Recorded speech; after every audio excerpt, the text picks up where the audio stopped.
Hello दोस्तों, नमस्कार। मैं नरेंद्र पाल आप सभी दोस्तों का स्वागत करता हूं आपके अपने YouTube channel target teacher exam study पे।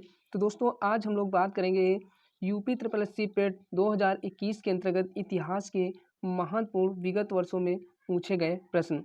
तो चलिए दोस्तों वीडियो शुरू करते हैं। दोस्तों वीडियो शुरू करने से पहले आप सभी से रिक्वेस्ट करना चाहूँगा, दोस्तों वीडियो आपके लिए बहुत ही यूजफुल होने वाला है, तो वीडियो शुरू से अंत तक देखिएगा और वीडियो अच्छा लगे तो लाइक करिए। अभी तक आपने चैनल को सब्सक्राइब नहीं किया है तो प्लीज़ दोस्तों चैनल को सब्सक्राइब करिए, जिससे आने वाली वीडियो की नोटिफिकेशन शीघ्र ही मिल सके। तो दोस्तों पहला प्रश्न है, सिंधु घाटी सभ्यता के एक हिस्से लोथल की खोज किसने की थी? तो दोस्तों लोथल की खोज की थी आर राव ने। किसने? SR राव ने। आपका ऑप्शन सी यहाँ पे सही हो जाएगा। तो दोस्तों अहमदाबाद जिले गुजरात के सरागवाला ग्राम से 80 किलोमीटर दक्षिण में भोगवा नदी के तट पर स्थित लोथल की सर्वप्रथम खोज डॉक्टर SR राव ने 1954 में की थी। 1954 में की थी। नेक्स्ट प्रश्न है, हड़प्पा काल का इनमें से कौन सा नगर 3 भागों में विभाजित था? तो दोस्तों ये था धोलावीरा। तो दोस्तों ये धोलावीरा ऑप्शन डी सही हो जाएगा। तो दोस्तों ये क्वेश्चन पूछा है UP triple S C computer operator परीक्षा 2018 में। तो दोस्तों यहाँ से पूछा जाता है, कभी कभी प्रश्न रिपीट हो जाते हैं, तो यहाँ से आपके कुछ प्रश्न पेपरों में देखने को मिल सकते हैं। नेक्स्ट प्रश्न है, सिंधु घाटी सभ्यता के बारे में इनमें से कौन सा कथन सत्य है? तो दोस्तों इनमें से आपका ए ऑप्शन सही हो जाएगा। सिंधु लोग कपास का उत्पादन करने वाले पहले थे। नेक्स्ट है दोस्तों प्रश्न नंबर 4 हो जाएगा, मोहनजोदड़ो शब्द का क्या अर्थ होता है? तो दोस्तों यहाँ पे इसका विकल्प सही हो जाएगा माउंट ऑफ द डेड। दोस्तों इसको विस्तार पूर्वक इसकी व्याख्या देख लेते हैं। तो दोस्तों व्याख्या में कहा गया है, मोहनजोदड़ो सिंधु सभ्यता का एक केंद्रीय नगर था जिसकी खोज राखलदास बनर्जी ने 1922 में की थी। मोहनजोदड़ो का शाब्दिक अर्थ होता है मृतकों का टीला, माउंट ऑफ द डेड। यह पाकिस्तान के सिंध प्रांत के लड़काना जिले में सिंधु नदी के तट पर स्थित है। नेक्स्ट प्रश्न है, सिंधु सभ्यता में घोड़ों की अस्थियों के अवशेष कहाँ मिले हैं? तो दोस्तों ये मिले हैं आपके सुरकोटदा में। तो नेक्स्ट दोस्तों क्वेश्चन है, वैदिक संस्कृति से निम्न में कौन सा उपवेद नहीं है? तो दोस्तों योग वेद क्या है? ये उपवेद नहीं है। आपका डी ऑप्शन सही हो जाएगा। नेक्स्ट क्वेश्चन है, वैदिक देवता इंद्र किसके देवता थे दोस्तों? तो दोस्तों वर्षा एवं चक्रवात के। दोस्तों वर्षा एवं चक्रवात के वैदिक देवता इंद्र माने जाते हैं। नेक्स्ट दोस्तों है, पंचगव्य निम्नलिखित में से क्या सम्मिलित नहीं किया जाता है? तो दोस्तों यहाँ पे आपके ऑप्शन आपका डी सही हो जाएगा, तुलसी को सम्मिलित नहीं किया जाता है। नेक्स्ट है दोस्तों, महाजनी प्रथा का सर्वप्रथम उल्लेख निम्नलिखित में से किस प्राचीन ग्रंथ में हुआ है? तो दोस्तों यहाँ पे आपका ऑप्शन सही हो जाएगा सी, शतपथ ब्राह्मण में उल्लेख किया गया है। नेक्स्ट है दोस्तों, शतपथ ब्राह्मण तथा 33री ब्राह्मण के ब्रह्मांड मूल पाठ हैं। तो दोस्तों यहाँ पे आपके बी ऑप्शन सही हो जाएगा, यजुर्वेद। नेक्स्ट है दोस्तों, वेदों के ग्रंथ प्रकरण क्या कहलाते हैं? तो दोस्तों ये कहलाते हैं ब्राह्मण कहलाते हैं। नेक्स्ट है दोस्तों, प्राचीन वेद कौन सा है?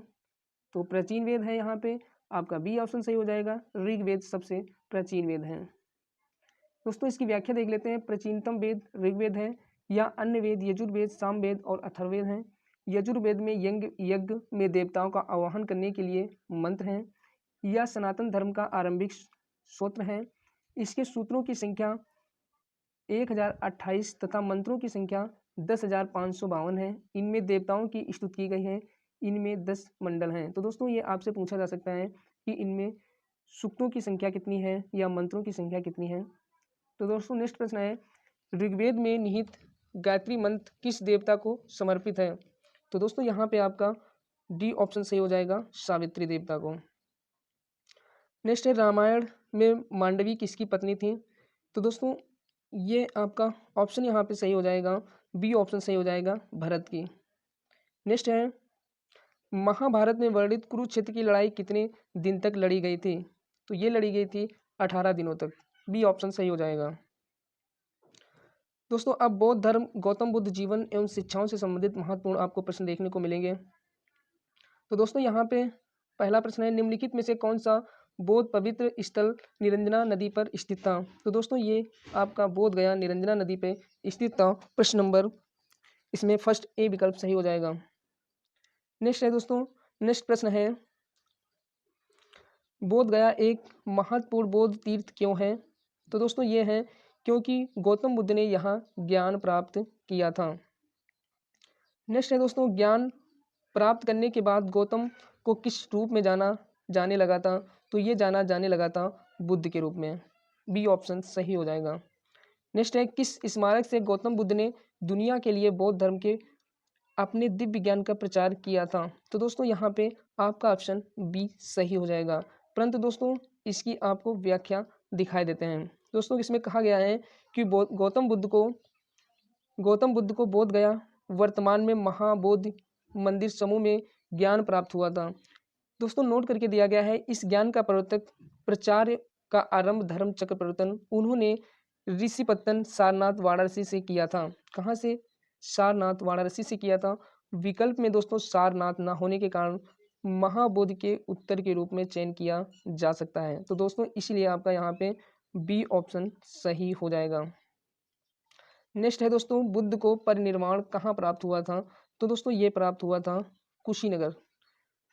नेक्स्ट है दोस्तों, उस स्थान का नाम बताइए जहाँ बौद्धों की मान्यता के अनुसार गौतम बुद्ध ने अपनी मृत्यु के बाद परिनिर्वाण प्राप्त किया था।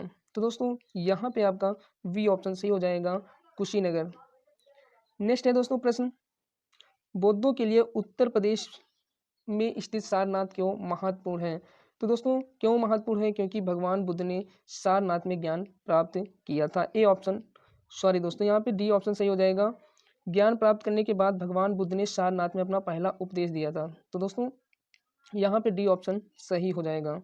नेक्स्ट दोस्तों प्रश्न 8 है, इसमें बुद्ध ने अपना पहला उपदेश कहाँ दिया था। तो दोस्तों ये दिया था सारनाथ में अपना पहला उपदेश दिया था। नेक्स्ट प्रश्न है, बुद्ध ने अपना पहला धर्मोपदेश देते हुए अपने मत की आधारशिला कहाँ रखी थी। तो दोस्तों ये रखी थी सारनाथ में। आपका डी ऑप्शन सही हो जाएगा। दोस्तों इसकी व्याख्या की देख लेते हैं। गौतम बुद्ध का जन्म कपिलवस्तु के निकट लुम्बिनी नामक स्थान पर हुआ था। बुद्ध ने अपना पहला धर्मोपदेश सारनाथ में दिया था। तो दोस्तों ये आपके पेपर के हिसाब से इम्पोर्टेंट बन जाता है। तो यहाँ से क्वेश्चन पूछा जा सकता है।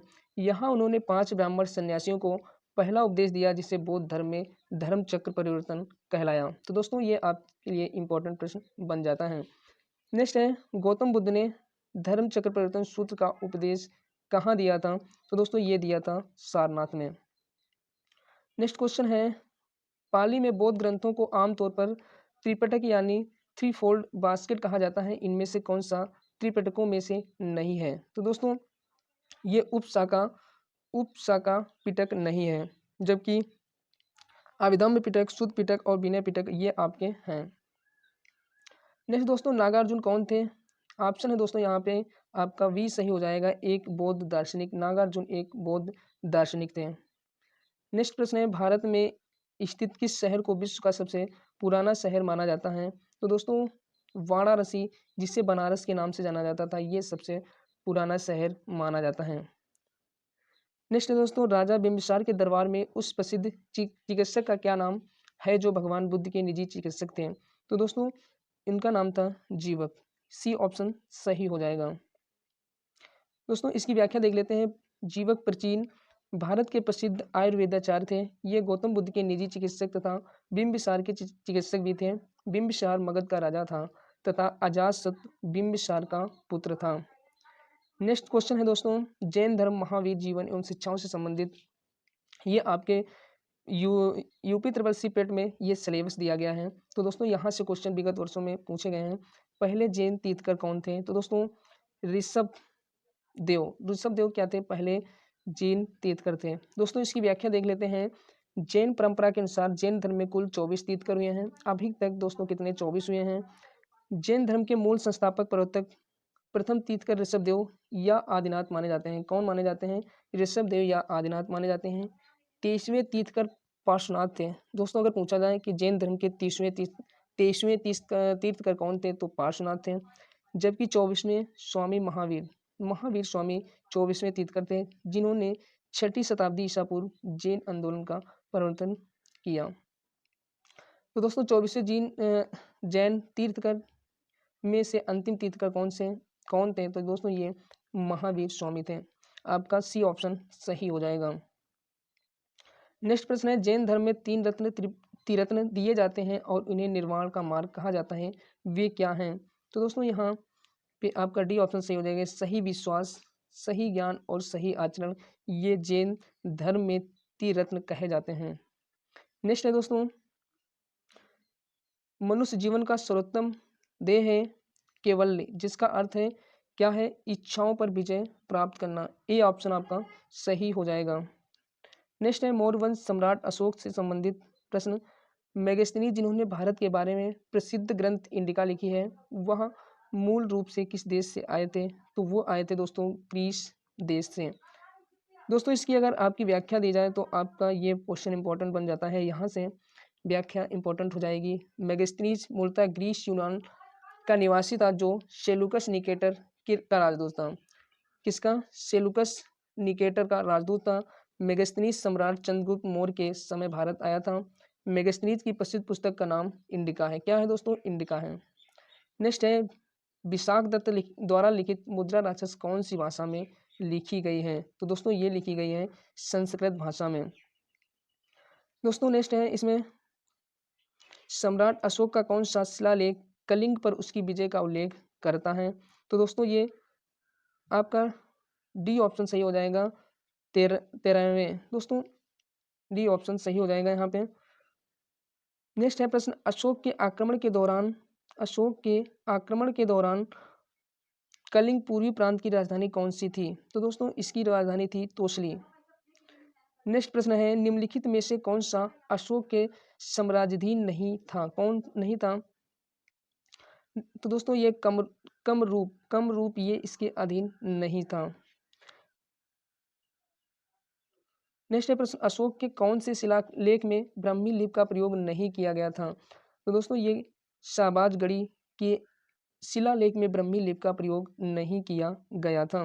दोस्तों अशोक के 14 वृहद शिलालेख विभिन्न राज्यों शासनादेश हैं, जो 8 भिन्न भिन्न स्थानों से प्राप्त किए गए हैं। अशोक के शाहबाजगढ़ी तथा मानसेरा अवलेख अन्य लेखों के विपरीत सगोष्ठी लिपि में लिखे गए हैं, जो ईरानी अरामेक से उत्पन्न हुई थी। शाहबाजगढ़ी आधुनिक पाकिस्तान के पेशावर जिले की यूसुफ जई तहसील में स्थित है।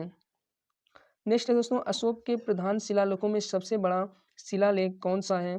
तो दोस्तों ये 13वां आपका सबसे बड़ा शिलालेख, ऑप्शन सी सही हो जाएगा। तो दोस्तों इसकी व्याख्या देख लेते हैं। अशोक के प्रधान शिलालेखों में 13वां शिलालेख सबसे बड़ा है, जिसमें अशोक के कलिंग विजय राज्याभिषेक के 8 वर्ष बाद का वर्णन है तथा इसकी तुलना में धम्म विजय को अधिक महत्वपूर्ण बताया गया है। नेक्स्ट प्रश्न है, निम्नलिखित में से मौर्य कला का सर्वोत्तम प्रतिमान कौन सा है? तो दोस्तों ये आपका ए ऑप्शन सही हो जाएगा, स्तंभ। दोस्तों इसकी व्याख्या देख लेते हैं। मौर्य कला का सर्वोत्तम प्रतिमान स्तंभों को माना जाता है। इसमें अशोक द्वारा धम्म के प्रचार हेतु स्थापित कराए गए एकाश्मक स्तंभ विशेष रूप से उल्लेखनीय है। अशोक के एकाश्मक स्तंभों का सर्वोत्कृष्ट नमूना सारनाथ का सिंह स्तंभ शीर्ष है। दोस्तों नेक्स्ट प्रश्न है, अशोक का सिंह चतुर्मुख स्तंभ शीर्ष एक स्तंभ पर था। तो दोस्तों ये था आपका सारनाथ। डी ऑप्शन आपका सही हो जाएगा। दोस्तों सम्राट अशोक का एक स्तंभ सारनाथ में स्थित है, जिसे अशोक महान ने बनवाया था। सारनाथ स्थित स्तंभ के शीर्ष पर 4 शेर बैठे हैं और सभी की पीठ एक दूसरे से सटी हुई है। सारनाथ के अशोक स्तंभ को भारत ने राष्ट्रीय प्रतीक के रूप में अपनाया है। अशोक स्तंभ के निचले भाग में स्थित चक्र को भारतीय तिरंगे के मध्य भाग में रखा गया है। नेक्स्ट प्रश्न है दोस्तों, मौर्य अर्थव्यवस्था मुख्य रूप से डैश पर निर्भर थी? तो दोस्तों ये निर्भर थी कृषि अर्थव्यवस्था पे। नेक्स्ट है दोस्तों, देवनागरी नाम किसे दिया गया था? तो दोस्तों ये दिया गया था अशोक को। नेक्स्ट है दोस्तों, गुप्त वंश समुद्रगुप्त मौर्य चंद्रगुप्त द्वितीय से महत्वपूर्ण प्रश्न। खगोलविद बारामिहिर और कवि कालिदास किसके दरबार के हिस्सा थे? तो दोस्तों ये थे विक्रमादित्य के दरबार के। ये ऑप्शन आपका सही हो जाएगा। नेक्स्ट है अभिज्ञान शकुंतलम किताब के लेखक कौन हैं? तो दोस्तों ये हैं कालिदास, अभिज्ञान शकुंतलम के लेखक हैं। नेक्स्ट है गुप्त काल की प्रसिद्ध महिला शासक कौन थी? तो दोस्तों ये थी प्रभावती गुप्त। बी ऑप्शन आपका सही हो जाएगा। नेक्स्ट है चंद्रगुप्त मौर्य के इस प्रसिद्ध राजनीतिक सलाहकार को निम्नलिखित सभी नामों से जाना जाता था इसके अलावा? तो दोस्तों किसके अलावा? समुद्रगुप्त के। दोस्तों डी ऑप्शन आपका सही हो जाएगा। अब बात करते हैं हर्षवर्धन। दोस्तों कन्नौज से पूर्व हर्षवर्धन कहाँ का शासक था? तो दोस्तों ये शासक था थानेश्वर का। आपका ऑप्शन डी सही हो जाएगा। तो दोस्तों यहाँ पे इस प्रश्न की व्याख्या देख लेते हैं। हर्षवर्धन कन्नौज से पूर्व थानेश्वर का शासक था। यहीं पर पुष्यभूति वंश की स्थापना हुई। राजवर्धन की मृत्यु के पश्चात 1606 ईस्वी में हर्षवर्धन थानेश्वर की गद्दी पर बैठा। उस समय उसकी आयु मात्र 16 वर्ष की थी।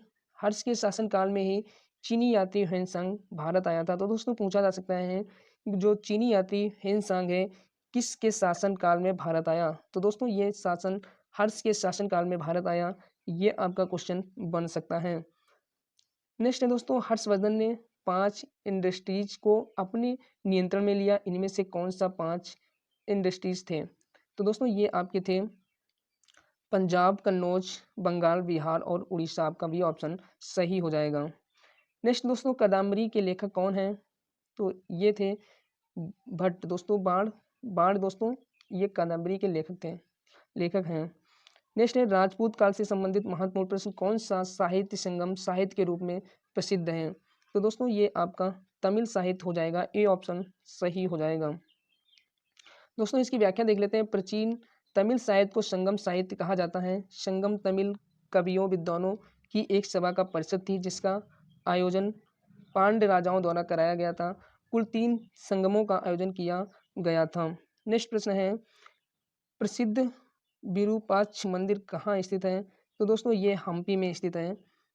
नेक्स्ट प्रश्न है सिंचाई के लिए 16 मील लंबी चोल झील का निर्माण इनमें से किस चोल शासक ने करवाया था?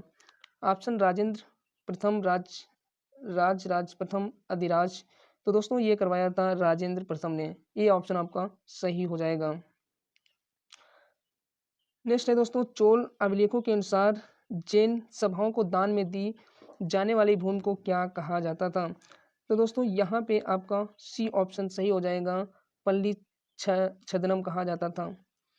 नेक्स्ट है दोस्तों पाल वंश का पहला शासक कौन था? तो दोस्तों पाल वंश का पहला शासक कौन था? गोपाल था। आपका सी ऑप्शन सही हो जाएगा। दोस्तों पाल वंश का संस्थापक कौन था? अगर पूछ लिया जाए पाल वंश का संस्थापक कौन था तो दोस्तों जो पहला राजा होगा वही वो संस्थापक होगा। तो गोपाल था। गोपाल ने लगभग 750 से 770 ईस्वी तक शासन किया। वह बौद्ध मतानुयायी था तथा नालंदा में उसने एक विहार का निर्माण कराया था। पाल साम्राज्य भारत के किस हिस्से से संबंधित है? तो दोस्तों ये पूर्वी हिस्से से संबंधित है। भारत के पूर्वी हिस्से से संबंधित है। तो दोस्तों इसकी अगर व्याख्या देखते हैं तो पाल साम्राज्य भारत के पूर्वी हिस्से बंगाल बिहार से संबंधित है। पाल वंश की स्थापना गोपाल ने की थी। इस वंश का सबसे प्रतापी शासक अगर पूछा जाता है सबसे प्रतापी शासक पूछा जाएगा तो धर्मपाल था जिसने नालंदा विश्वविद्यालय विक्रमशिला विश्वविद्यालय की स्थापना की थी। नेक्स्ट है दोस्तों 12वीं शताब्दी के आरंभ में दिल्ली पर किसने शासन किया था? तो ये किया था तोमर वंश ने। आपका ए ऑप्शन सही हो जाएगा। दोस्तों इसकी व्याख्या देखते हैं तो 12वीं शताब्दी के आरंभ में दिल्ली पर तोमर वंश का शासक था। इस वंश का शासन आरंभिक 12वीं शताब्दी से प्रारंभ से 1165 ईस्वी तक था। इस वंश का प्रसिद्ध शासक आनंगपाल 1130 से 1145 ईस्वी तक था। दोस्तों प्राचीन भारत विविध के प्रश्न देखते हैं। निम्नलिखित किनके बीच तक्षशिला शहर स्थित था? तो दोस्तों ये स्थित था सिंधु और झेलम नदी के बीच में। नेक्स्ट हो जाएगा भारत में नवपाषाण काल गुफा चित्रकारी कहाँ मिलती है? तो दोस्तों ये मिलती है आपकी भीमबेटका में। तो दोस्तों ये प्रश्न आपके सिलेबस के अनुसार से कराए जा रहे हैं। दोस्तों आपका किस टाइप का रुझान रहता है? दोस्तों आप सभी का सपोर्ट मिला तो आपको ऐसे ही प्रश्न और दिए जाएंगे। तो दोस्तों इसके लिए क्या करना है, आपको वीडियो को शेयर करना है और चैनल को सब्सक्राइब करना है, बेल आइकन को ऑन करना है। तो दोस्तों दिया गया है, दी गई जानकारी से राजवंश की पहचान कीजिए। ऑप्शन आपके पास में ये दिया गया है, पुष्यमित्र ने इस वंश की स्थापना की, इसके प्रभुत्व दक्षिण में नर्मदा नदी तक फैले थे और पाटलिपुत्र, अयोध्या और विटिश के शहर शामिल थे, विदिशा के शहर शामिल थे। उन्होंने 2 अश्वमेध बलिदान किए। उन्होंने बैक्ट्रियन राजा डोमेस्टियस को भी हराया। राजवंश का 9वां राजा अग्रभद्र था, भागभद्र था। पतंजल के गौरव ग्रंथ महाभाष्य इस समय के दौरान लिखे गए थे। तो दोस्तों अब आपको बताना है कौन सा ऑप्शन सही हो जाएगा। तो यहाँ शुंग राजवंश हो जाएगा। यहाँ पे शुंग राजवंश के बारे में ये बताया गया है। तो दोस्तों ये रहा आज का प्राचीन भारत से संबंधित महत्वपूर्ण प्रश्न। तो दोस्तों उम्मीद करता हूँ ये वीडियो आप सभी को अच्छा लगा होगा। दोस्तों वीडियो आप सभी को कैसा लगा दोस्तों कमेंट के माध्यम से बताइएगा। और दोस्तों वीडियो शुरू से अंत तक देखने के लिए आप सभी का बहुत बहुत धन्यवाद। फिर मिलते हैं नेक्स्ट वीडियो में, तब तक के लिए जय हिंद, जय भारत।